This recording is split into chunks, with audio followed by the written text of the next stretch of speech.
சிவன் பக்தர்களுக்கு வணக்கம். சிவாய நம. ருத்ரபக்தி சிவன் தரிசனம் சேனலின் அன்பு வணக்கங்கள். நாம் பார்த்துக்கொண்டு இருப்பது ருத்ராட்சம் சீரீஸ் எபிசோட் 7. ஓம் நம சிவாயா. முந்தைய வீடியோவில் ருத்ராட்சம் அணியக்கூடாதவர்கள் யார் என்ற கேள்விக்கு தெளிவான விளக்கத்தை பார்த்தோம். இப்போ இந்த எபிசோட்ல ஒரு மிக முக்கியமான கேள்விக்கு பதில் தெரிஞ்சுக்க போறோம்.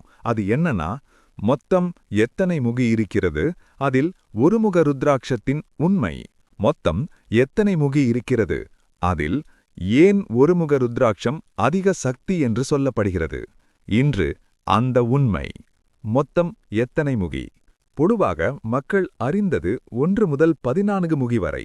ஆனால் சாஸ்திரம் சொல்கிறது 1 முதல் 21 முகி வரை ருத்ராட்சங்கள் இருக்கிறது. ஆனா 21 முகியெல்லாம் நமக்கு கிடைக்குமா? இல்லை. அதில் சில மிகவும் அரிது, சில சாதாரணம். ஆனா ஒரு முகி, அது வேற லெவல். ஒருமுக ருத்ராட்சம் என்றால் என்ன? ஒருமுக ருத்ராட்சம் அப்படின்னா ருத்ராட்சத்தில் ஒரே ஒரு கோடு, அதுதான் ஒருமுகம். அந்த ஒரு கோடு சாதாரண கோடில்ல, அது பிரம்மா, விஷ்ணு, மகேஸ்வரன் மூவரும் ஒன்றாக இருக்கிற சின்னம். அதனாலதான் ஒருமுக ருத்ராட்சம் சிவனின் உச்ச சக்தி. ஏன் எல்லாருக்கும் கிடைக்காது? ஒருமுக ருத்ராட்சம் கிடைக்காததுக்கு ஒரு காரணம் இருக்கு. அது மணியா? இல்லை, சோதனை. பணத்தால் வாங்க முடியாது, பெருமையால் தாங்க முடியாது. அது உங்களுக்கு வருமா? அது நீங்க உங்களுக்குள்ள எவ்வளவு மௌனம் வைத்திருக்கிறீர்கள்னு பார்த்துதான் வரும். ஒருமுக ருத்ராட்சம் அணிந்தால் என்ன நடக்கும்? அணிந்தவுடனே அதிசயம் நடக்குமா? இல்லை. அது உங்களை உங்களிடம் கொண்டு வரும். பொய், வேஷம், நடிப்பு, அவை ஒன்னா உதிர ஆரம்பிக்கும். அதனாலதான் பலர் தாங்க முடியாது. ஒருமுக ருத்ராட்சம் ஃபேஷனுக்காக இல்லை, பயத்திற்காக இல்லை, ரிசல்ட்டுக்காக இல்லை. அது தயாரானவர்களுக்கு மட்டும். ஒருமுக ருத்ராட்சம் அணிவது சிவனை அழைப்பது இல்லை, சிவன் உன்னை அழைக்கிறார். ஒருமுக ருத்ராட்சம் யார் அணியலாம், யார் அணியக்கூடாது? நீங்க இப்போ பார்க்கிறது ஒரு சாதாரண ருத்ராட்சம் இல்லை, இது சிவனோட நேரடி சக்தி. ஒருமுக ருத்ராட்சம், இதை அணியறது எல்லாருக்கும் இல்லை.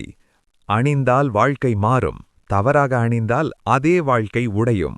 What power it gives? ஒருமுகம் என்ன தரும் தெரியுமா? அகங்காரம் உடைக்கும், பயம் எரிக்கும், மனசுக்குள்ளே ஓடுற 1000 சத்தத்தையும் அமைதியாக்கும். மோக்ஷம் தேடுறவனுக்கு இது ஆயுதம். சாஸ்திரப்படி ஒருமுக ருத்ராட்சம் 2 வகை. பத்ராக்ஷா ஒருமுக ருத்ராட்சா. வடிவம் முழு வட்ட வடிவம், மேலிருந்து கீழ் வரை ஒரே ஒரு நேர்கோடு. எங்கு கிடைக்கும்?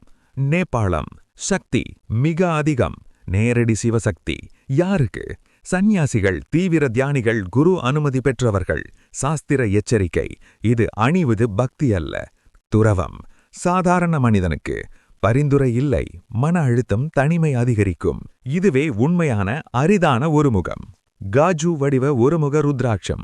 வடிவம் காஜு அல்லது அரை நில மாதிரி. ஒருமுகம் மட்டும் தெளிவாக இருக்கும். எங்க கிடைக்கும்? இந்தியா.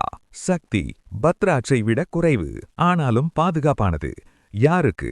சாதாரண பக்தர்கள், சிவபக்தியில் இருப்பவர்கள், குடும்ப வாழ்க்கையில் இருப்பவர்கள். பலன்கள்: மன அமைதி, கோபம் குறையும், பக்தி அதிகரிக்கும். குரு ஆலோசனையுடன் அணியலாம். மிக முக்கியமான உண்மை: வட்ட வடிவ ஒருமுகம் எல்லாருக்கும் இல்லை. காஜு வடிவ ஒருமுகம் எல்லாருக்கும் இல்லை, ஆனா சிலருக்கு பாதுகாப்பானது. யார் அணியலாம்? கவனமா கேளுங்க. ஒருமுகம் அணியலாம் நினைக்கிறதே 90% பேருக்கு தவறு. இவர்கள் அணியலாம்: சந்நியாசிகள், தியானத்தில் முழுமையாயிருப்பவர்கள், ஆசை, பணம், காமம் இவைகளை விட்டவர்கள், குருவின் நேரடி அனுமதி பெற்றவர்கள். இவங்களுக்கு ஒருமுகம் மோக்ஷம் தரும். யார் அணியக்கூடாது? இப்ப முக்கியமான பகுதி. இந்த இடத்துல நிறைய பேர் தவறு செய்யறாங்க. யாரு அணியக்கூடாதவர்கள்? பணம், புகழ், பதவி தேடுறவர்கள், கோபம் அதிகமுள்ளவர்கள், மது, புகை விட முடியாதவர்கள், குடும்ப ஆசையில் முழுகியவர்கள், குருவில்லாமல் தனியா முயற்சி செய்பவர்கள். இவங்க ஒருமுகம் அணிந்தால் மனம் அமைதி இல்லாமல் உடைந்துவிடும். பிக் வார்னிங்: ஒருமுகம் அணிகிறது பக்தி கிடையாது, அது துறவம். சிவன் உன் வாழ்க்கையில் நுழைகிறார். அவர் நுழைந்த பிறகு தேவையற்றதை அழிப்பார். அந்த அழிவு எல்லாராலும் சகிக்க முடியாது. Final truth and closing. அதனாலதான் சாஸ்திரம் சொல்லுது, ஒருமுகம் போடாமல் இருந்தாலும் சிவன் உன்னை விட்டு போக மாட்டார்.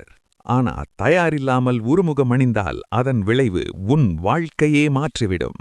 அடுத்த எபிசோட் இந்த தொடரில் ஒவ்வொரு எபிசோடிலும் ருத்ராட்சத்தைச் சுற்றியுள்ள குழப்பங்களை மெதுவாக தெரிஞ்சுக்கிட்டு வர்றோம். இந்த எபிசோடில் மொத்தம் எத்தனை முகை இருக்கிறது, அதில் ஒருமுக ருத்ராட்சத்தின் உண்மை மற்றும் அதன் பலன்கள் என்ன என்பதை தெளிவாக பார்த்தோம். அடுத்த எபிசோடில் மொத்தம் எத்தனை முகை இருக்கிறது, அதில் 2 முக ருத்ராட்சம் பயன் பற்றி விரிவாக பார்க்கப் போகிறோம். இந்த பயணத்தில் உடனிருப்பதற்கு நன்றி. சிவன் அருள் அனைவருக்கும். ஓம் நம சிவாயா.